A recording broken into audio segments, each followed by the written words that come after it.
Hello students, welcome back to my channel. I am Tanu Malik from English class. Today we are going to start with the poem No Man are Foreign written by James Kirkup.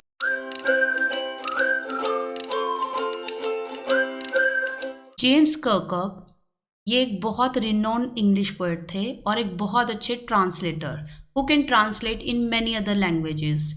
उन्होंने 30 books से भी ज़्यादा लिखी जो include करती थी autobiography, novels and plays. उनकी first book थी the drowned sailor at the Downs which was written in 1947। So next is theme. The poet says the world is one family. Whole world consists of a single family. जितने भी लोग world में हैं वो सभी एक जैसे हैं। All human beings on earth are brothers and are the same. सभी human beings चाहे वो women हैं चाहे वो men हैं सभी एक जैसे हैं। All the differences जो भी हमारे बीच में differences हैं they are created by human beings not by God. The differences like low and high status, especially caste system in India. Even boundaries are created by human beings, not by God. जितने भी differences हैं वो human beings के द्वारा create किए गए हैं ना कि भगवान के द्वारा. All of us need sun, air and water. क्योंकि हम सभी एक जैसे हैं तो हमें अपनी बॉडी को कवर करने के लिए और जीने के लिए सन, एयर और वाटर चाहिए. We all the children of the same Father who is God. We all are essence of God. हम भगवान के एक छोटे से अंश हैं. भगवान हमारे अंदर वास करते हैं. We should not divide ourselves by the boundaries of our countries. So हमें किसी भी तरह का भेदभाव नहीं करना चाहिए. पूरे संसार में रहने वाले प्राणी सभी एक समान हैं. उनके साथ किसी भी तरह का भेदभाव नहीं किया जा सकता. Next, we are starting with the first stanza. Remember, no men are strange, no countries foreign. Beneath all uniforms, a single body breathes. Poet says, हमें इस चीज़ का ध्यान रखना है that no men are strange. जितने भी लोग इस अर्थ पर रहते हैं उनमें से कोई भी ह्यूमन बीइंग हमारे लिए पराया नहीं है, एक अजनबी नहीं है. नो कंट्रीज फॉरेन, कोई भी कंट्री जो है वो हमारे लिए अननोन नहीं है. The only thing is they live on a far of distance from us, वो सिर्फ हमसे दूर हैं, एरिया बहुत बड़ा है, but we all live on the same earth, same planet. Beneath all uniforms, beneath means under all the uniforms. Uniforms is these different kinds of uniforms, different kinds of clothes we wear. A single body breathes means human beings चाहे कितने भी अलग अलग तरह के dresses पहन ले but उसे पहनने वाला एक इंसान ही होता है. A single body breathes. So all the human beings shared the same planet that is earth. Like ours, the land our brothers walk upon. Is earth like this in which we all shall lie? Poet says, जैसे हम इस land पर चलते हैं उसी तरह बाकी human beings भी इस लैंड को कॉमनली शेयर करते हैं. Is earth like this in which we all shall lie? सभी ह्यूमन बीइंग्स ने इस अर्थ पर जन्म लिया है और सभी के सभी किसी न किसी दिन इसी की मिट्टी में मिल जाने वाले हैं. We all shall die one day. So next stanza, they too aware of sun and air and water are fed by peaceful harvests, by war's long winter starve. The poet says they, here he refers to all human beings. They are also aware, they also know about the basic necessities, sun, air and water. These are the basic necessities जो हमें जीने के लिए चाहिए. और जैसे हम इन चीज़ों का यूज़ करते हैं, we need sun, we need air and water to live, बाकी ह्यूमन बीइंग्स भी सेम प्रोसेस को फॉलो करते हैं. Here the poet questions how can they be different from us now when we follows the same procedure. They are also fed by means उन्हें भी खाना field से ही मिलता है, वो भी फसल फील्ड्स में ही उगाते हैं. Same process is followed everywhere. by wars, long winters start. जब भी वॉर का टाइम आता है तो वो भी खुश नहीं होते हैं और जितना नुकसान उन्हें सहना पड़ता है same is everywhere.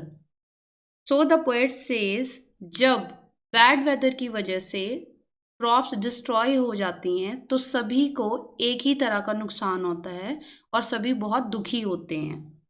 For survival is the basic need of every human being and this is common for everyone. Their hands are ours and in their lines we read, a labor not different from our own.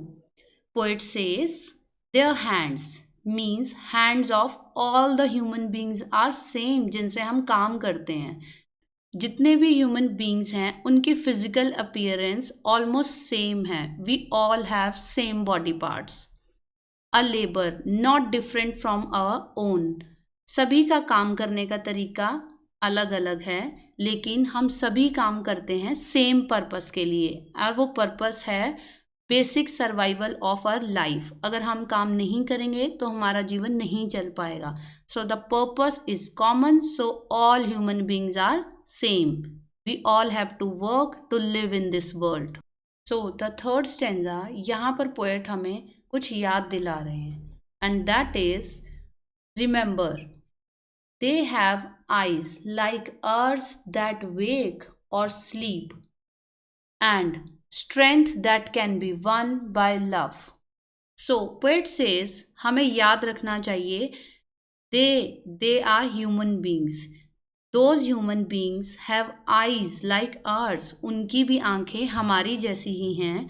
That वेक जो जागती हैं और सोती हैं. Means same procedure is followed everywhere. हम सभी एक time पर उठते हैं और एक टाइम पर सोते हैं. So this is common for all the human beings. And strength जो पावर है that can be won by love. अगर हमें किसी की भी शक्ति किसी की भी पावर को जीतना है that can be only won by love not by hatred. So what does the poet request to us? He requests, in every land is a common life that all can recognize and understand. Poet request करते हैं कि पूरी earth पर एक ही pattern follow किया जाता है. एक ही कॉमन लाइफ है. And what is that pattern?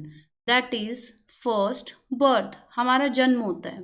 Then life, we spend our life on this earth. जो भी हमारा रोल है अलग अलग स्टेजेस पर हम प्ले करते हैं और उसके बाद हमारी डेथ हो जाती है. This is the common pattern जो इस पूरी अर्थ पर फॉलो किया जाता है by all the human beings, चाहे वो किसी भी कंट्री में किसी भी जगह पर रहते हैं. Then that all can recognise, और इस बात को हर कोई पहचान सकता है, समझ सकता है. क्या समझने को कह रहे हैं poet? That we all are same, how can we be different to each other? जब सारा पैटर्न सेम फॉलो किया जाता है, हर चीज़ कॉमन है, so how can a human being be a foreigner to each other? हम एक दूसरे के लिए फॉरेनर हो कैसे सकते हैं? सो पोएट हमें यहाँ पे एक वार्निंग दे रहे हैं and that warning is let us remember whenever we are told to hate our brothers, it is ourselves that we shall disposes, betray, condemn. So poet says हमें इस चीज़ को बहुत अच्छे से याद रखना चाहिए कि जब भी हमें अदर ह्यूमन बीइंग से घृणा करने के लिए, उनसे हेट करने के लिए या लड़ाई झगड़ा करने के लिए कहा जाए, so who is going to be responsible? We will be responsible for our own actions. अगर हमें कहा गया है और हम उस बात को मान लेते हैं तो उसमें हमारी ही गलती होगी क्योंकि वो हम ही होंगे जो इस एक्शन को आगे प्रोसीड करेंगे. तो हमें इस बात का ध्यान रखना है कि हम उन लोगों के जाल में ना फंसें जो हमें एक दूसरे से नफरत करने के लिए कहते हैं. For example we can take the example of politicians. Earlier India and Pakistan was a single country, but they were divided by Britishers. But real culprits किसको माना जाएगा? हमें माना जाएगा, क्योंकि उन्होंने हमारे माइंड को पॉइजन किया और हम उनके जाल में फंस गए। हमने उनकी बात मान ली, हमने अपने ब्रदर से हेट करनी स्टार्ट कर दी और आज इंडियंस और पाकिस्तानीज एक दूसरे को बिल्कुल भी देखकर खुश नहीं होते हैं। कहीं ना कहीं एक डिफरेंस क्रिएट हो चुका है और वो शायद कभी भी ख़त्म ना हो पाए। बट अगर हम इस बात का ध्यान रखें कि सभी ह्यूमन बीइंग्स एक जैसे हैं और जो ये दरार हमारे बीच आ गई है ये ह्यूमन बीइंग्स के द्वारा ही खड़ी की गई है, तो शायद कभी ना कभी we can be united. So poet says we human beings are the real culprits for what? Remember, we who take arms against each other, it is the human earth that we defile. Poet says, हमें इस चीज़ का बहुत ध्यान रखना चाहिए कि एक दूसरे के खिलाफ हथियार उठाने वाले हम लोग ही हैं। वो लोग सिर्फ हमें गाइड करते हैं एक दूसरे से हेट करने के लिए, एक दूसरे के खिलाफ लड़ाई झगड़ा करने के लिए। But who are the real culprits? वो हम लोग हैं जो एक दूसरे के साथ फाइट करते हैं। It is the human earth that we defile. Defile means pollute करना, खराब करना। So human earth, earth which is common to all the human beings, we are polluting that earth which is common to all of us. वो earth जहाँ सबको शांति से रहने का हक है, हम उस अर्थ को पल्यूट कर रहे हैं, डिस्ट्रॉय कर रहे हैं। Now it is not ideal to live peacefully on this earth. एक तरह से हम एक दूसरे का हक छीन रहे हैं, क्योंकि हर किसी को हक है इस अर्थ पर जो कि सबके लिए कॉमन है, शांति से रहने का। So the question arises is that who is to blame? Who spoiled the peace of the earth? Our hells of fire and dust outrage the innocence of air that is everywhere our own. So the poet says hells of fire. Hells of fire means extreme hatred, जब हम बहुत ज़्यादा किसी से नफरत करते हैं। हमारे इस बिहेवियर की वजह से हमारी इनोसेंस बिल्कुल ख़त्म हो चुकी है। हम जिस भी इंसान को देखते हैं उसके खिलाफ हमारे अंदर गुस्सा, नफरत, बदला लेने की भावना भरी हुई है। Of air that is everywhere, the common air that we breathe, सभी ह्यूमन बींग्स जिस एनवायरमेंट में रहते हैं, the earth which is common for every one is polluted by us, by human beings. So, we should remember that this is a common platform we all share. So, nobody is a foreigner, nobody is strange to us. So, the poet focuses here on the universal brotherhood. We all are same, we all share the common platform that is earth. At the end, the poet focuses about the duty of all human beings. So, what is the duty? Remember, no men are foreign and no country strange.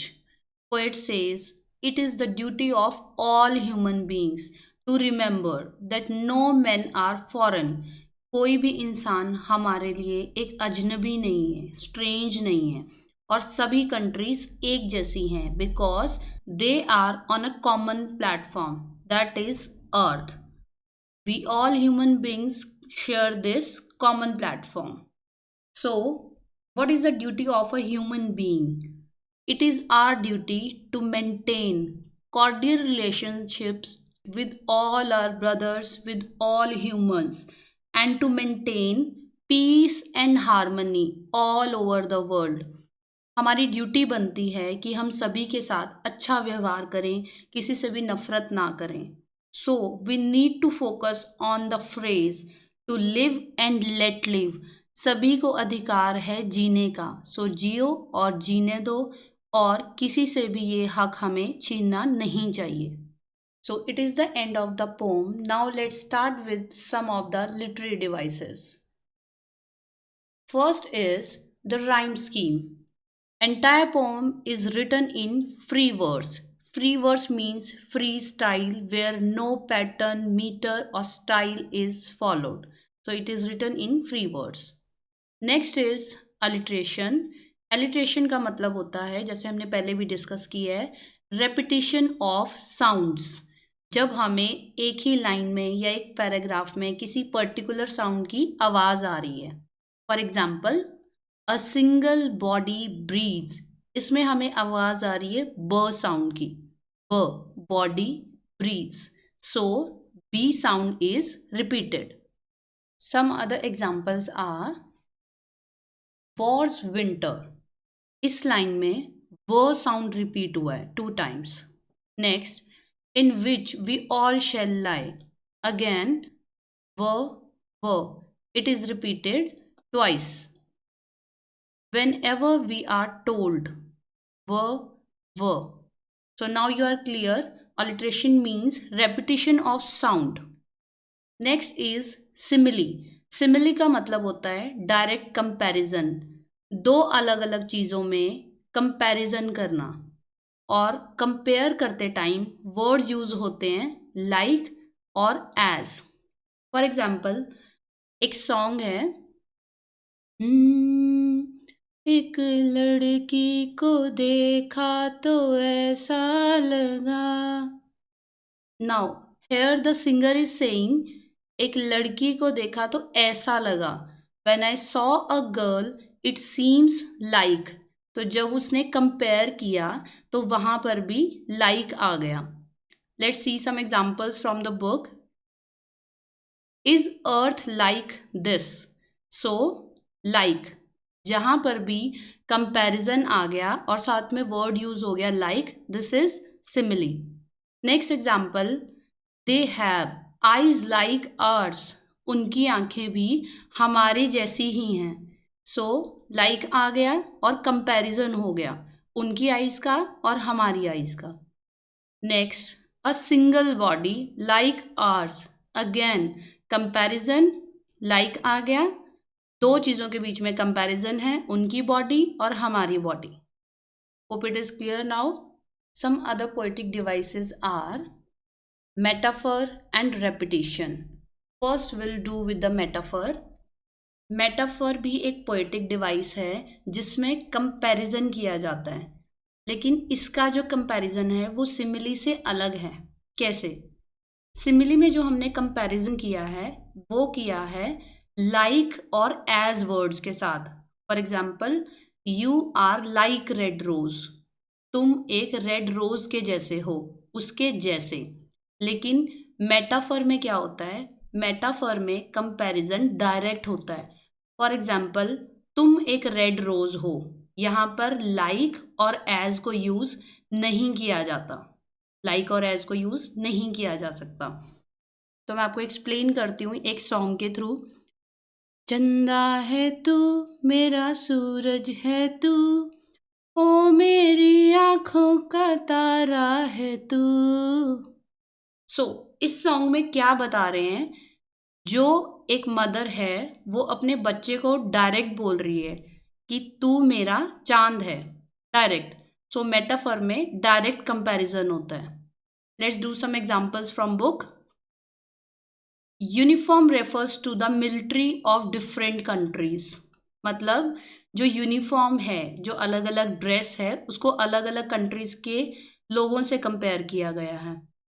Wars time, उसको compare किया गया है winter season से, क्योंकि war time में भी human being सफ़र करते हैं और विंटर सीजन में भी। Next poetic device is repetition.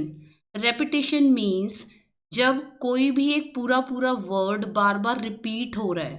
For example, इस पोम में कौन सा वर्ड बार बार रिपीट हो रहा है? रिमेंबर।